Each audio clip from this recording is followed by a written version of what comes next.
Hey, buddy, welcome to chapter one. This chapter is relatively short and just sort of gives you an overview of what we'll be getting into and sort of gives you an overview of selling.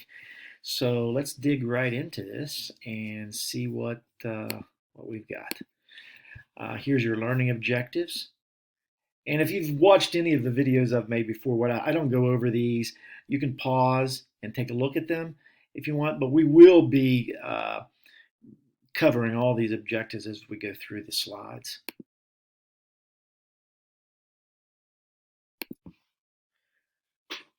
I never ever thought that when I first got out of college that I would be most of my career would be spent in personal selling. A lot of people have this negative slant towards salespeople, but I will tell you that most of the money that I've made in my lifetime was in selling. I've had some of my biggest income years in pharmaceuticals and at Xerox, and more money than I ever thought that I would ever make when I first started out in my careers.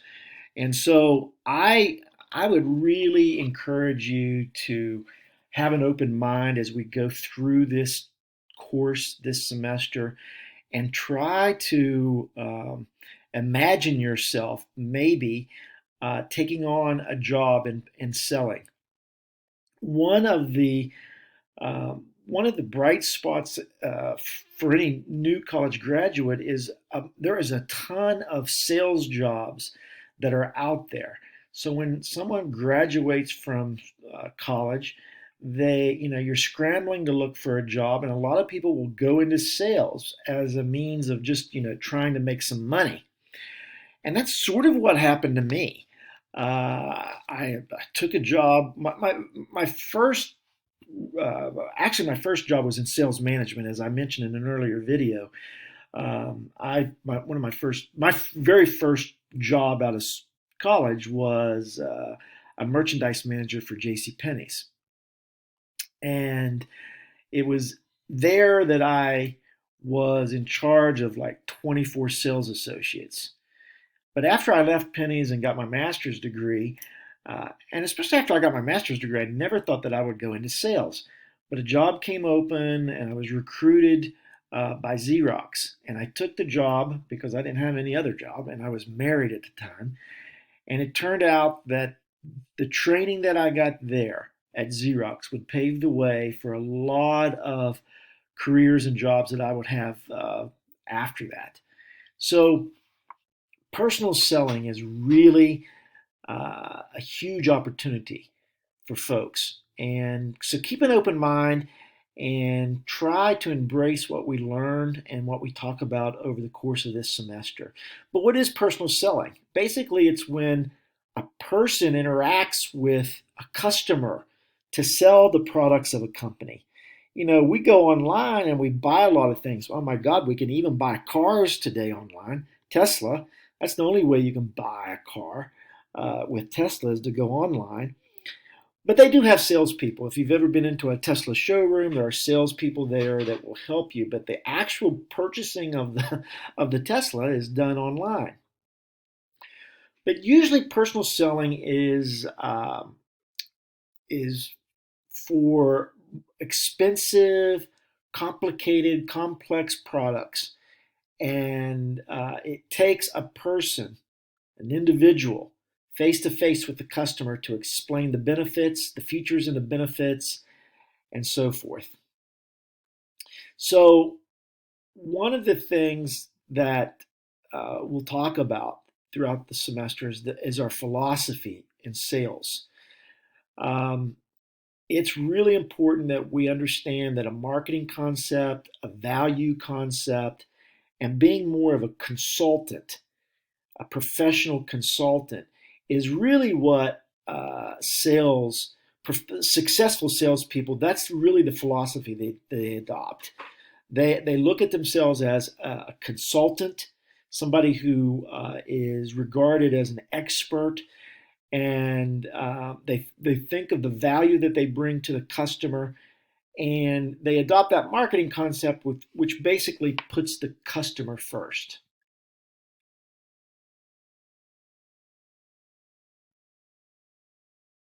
So this transformation from an industrial economy to an information economy, which is where we're at today, really leads to a lot of opportunity for salespeople, for personal sales, because there is a need for a relationship to blossom with the customer, and all the advances in technology where we can provide information and get information at our fingertips, um, really increases that chance of there being these types of relationships that are needed in order to be successful in sales. And if you've had me in class before, I may have mentioned this.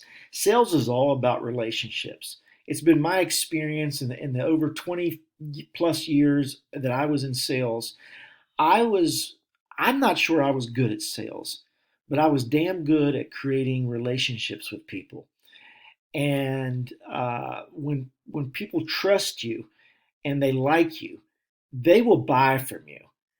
And it was these relationships that basically I credit most of my sales success for.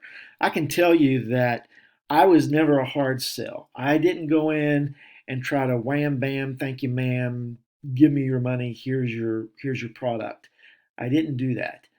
I was more of a soft sell where I'd go in and create relationships, ask a lot of questions. People liked that. People trusted me. And I think that, and I'll talk about that throughout the semester, but that really became my trademark. So some of the developments or major developments that have affected selling are the advances in information technology, um, and how we basically need to add value. And that's another thing that if you've had me in class before, I always talk about bringing value to customers. If you can bring values to customers, you can be successful in whatever you do. There's a lot of different career opportunities. There's a wide range of employment options that you're going to have in sales. That's what makes it so lucrative, and I think that's what makes it look so appealing to me from my standpoint. Uh, and you'll find that you're going to have those opportunities once you graduate. There's opportunities for minorities, for women, for everyone. Above average income, um, freedom. One of the best things about sales, professional sales, was that it was your own business. I remember back when I was selling in pharmaceuticals, the pharmaceutical companies would always tell us that little geography that you work. And I mean, I had lots of different geographies in my years with different companies, but I used to work when I was in pharmaceuticals. I had like all of West Virginia, Western Maryland, Eastern Kentucky, Northern Virginia, the DC area. That was my little store. That was my business, and I worked that, and so I had the freedom to go where I wanted and do what I wanted, and we'll talk about the pros and cons about that as well later on in the semester. So, what do sales reps do with their time? Well, there's one thing that you have to understand: selling is just a very, very small portion of what a salesperson does. Face-to-face selling, I would challenge that it's even this high of a percentage. They're saying 26%. I guess it would depend on the size of your geographic territory, but I had territories that when I sold pharmaceuticals for Alza Pharmaceuticals, I had all of West Virginia, and it was very difficult to be on an average to have 26% of my time spent talking to doctors. A lot of it was traveling and waiting, administrative task, preparing for the sales, and then those not preparing for sales before and after the call. So there was the thing about sales is you're not doing it constantly. So you have to be able to manage your time effectively in order to be good and to be successful. Here's some. These next couple slides are just some titles that you'll see today in sales, and I highlighted the ones in red because as I looked at these, I've had all these titles. I was an account executive at Xerox. I was an account representative and account manager at Xerox, promoted several times, so I had different titles. I was a regional account manager and a key accounts manager at Xerox. I was a sales consultant in pharmaceuticals. I was a marketing representative in pharmaceuticals. I was a territory manager in pharmaceuticals. I was a national accounts manager at Xerox. So I've had a lot of these titles myself, but you can see where there's a lot of different job titles, which means there's a lot of different types of responsibilities in sales. And we'll talk about these. And if you have any questions, please uh, ask me either by voicemail on the phone or through email, and I'll get back to those in later videos, or ask me in class because we'll be seeing each other in class as well. What do salespeople make? Well, here you take a look at salespeople, sales managers, and strategic account managers. Three different titles, three different types of jobs. And you look at the low performers, average performers, and top performers. And I could say, I would probably say, now in the low performing category, these may be fairly accurate. But in the average and top performer categories, I would say these are a little low. I'm going to say that a salesperson who's a top performing salesperson is probably going to make somewhere average of 120, $130,000. A top performing sales manager can make as much as 200,000. So these numbers in the latter two columns are a little low. The low performing, I'm going to say those are probably accurate, and they could go a little bit lower, low performers. But you can see that the money's pretty good. The money's pretty good, and you're going to have a hard time finding other jobs that that offer this type of compensation. There's inside salespeople and outside salespeople. I was never an inside salesperson. So basically, that would be either someone who does sales over the phone from a central location, someone who does it from inside, so a car dealership, some type of retail establishment where they actually work from one location. I was always in outside sales. Now, I take that back. When I was at Xerox, we had the freedom to go anywhere we wanted to go, but we would often spend time inside the building, the Xerox office, um, creating proposals, creating sales plans, and calling customers, trying to get appointments so that we could go outside and see people, doing product demos, bringing people into the office and doing demos on the equipment. So it was sort of a combination of both. In pharmaceutical sales, it was all outside sales. There's different selling that occurs depending on the channels. So here you have a service channel. Um, Here's a business to business channel. You have to remember that some salespeople don't even work for the company they sell for. In other words, they're contracted out. It could be, let me give you an example. When I was with J.C. Penney's, I had a salesperson who sold furniture. This was a long time ago because Penny's hasn't sold furniture for years. But when they did sell furniture, I had a salesperson that would come see me because I was a buyer, um, along with being a sales manager. I had to buy the merchandise because my title was merchandise manager. But this salesperson had contracts with several furniture factories, and they sold on commission for these factories. And I can tell you they did very well. The man always drove a new Mercedes, so I know that he was making some big bucks. Um, he was out on his own. He basically had his own company, and he would be authorized by these companies to go and get orders.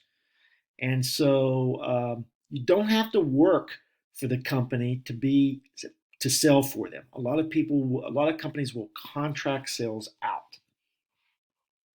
You do have direct salespeople that might be, for instance, Xerox would be an example. Retail salesperson who sells on the floor, maybe sells men's suits, or just somebody at J.C. Penney's that sells that rings you up. So you can have a combination of these um, as well, and you can see where there's a lot of different opportunities out there. Here's some service channel career opportunities: hotel, motel, insurance, media sales, advertising sales, real estate.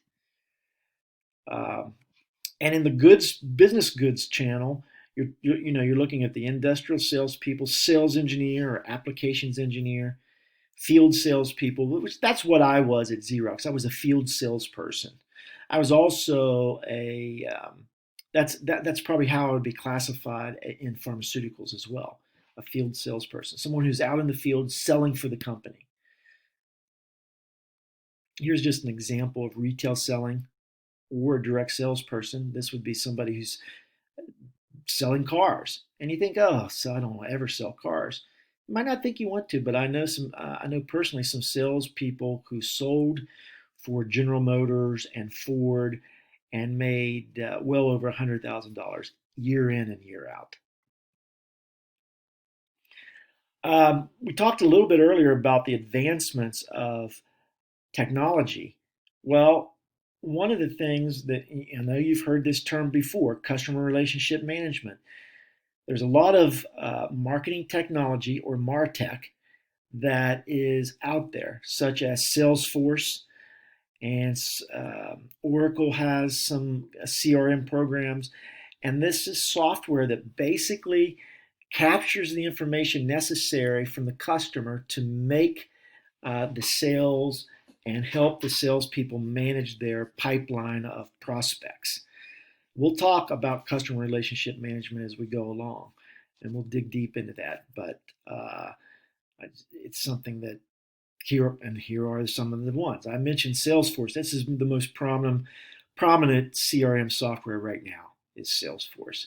But there's NetSuite, Sales Logic are ones I'm familiar with. I'm not familiar with Sugar CRM or Siebel, but these are leading software companies that offer customer relationship management programs. And we talked about this.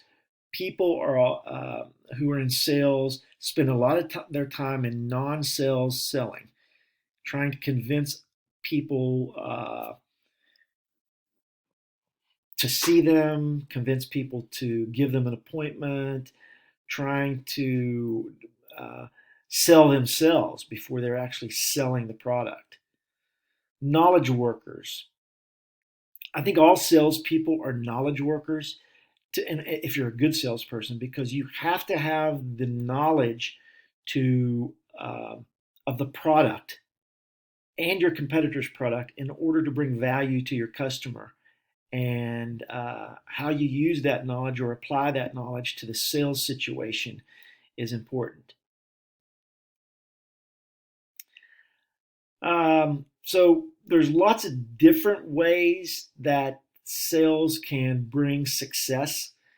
A lot of CEOs of companies started in sales. So a lot of entrepreneurs as well started in sales. So all of these areas sort of go into different groups of knowledge workers that basically have selling skills and have to have selling skills in order to be successful. So the skill of selling is going to benefit you for years to come in everything that you do.